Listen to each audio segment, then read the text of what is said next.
Joseph Bell, un médecin ayant vécu au XIXe siècle en Angleterre, était particulièrement connu pour ses capacités de déduction hors normes et ses observations détaillées.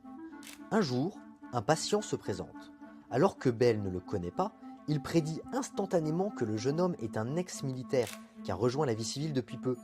L'un de ses étudiants, stupéfait par la prédiction de Bell, cherche à comprendre. Bell finit par lui expliquer que le jeune homme n'a pas retiré son chapeau, ce qui est une habitude militaire. S'il avait rejoint la vie civile depuis longtemps, il aurait perdu cette habitude.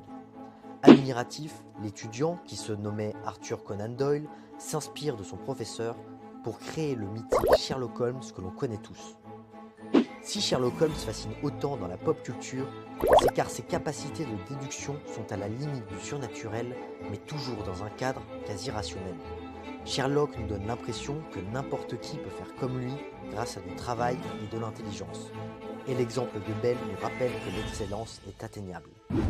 Dans la vie, c'est pas facile. Nos sens ne sont pas assez développés et le monde est beaucoup trop complexe. Mais au poker, votre observation se limite au cadre du jeu.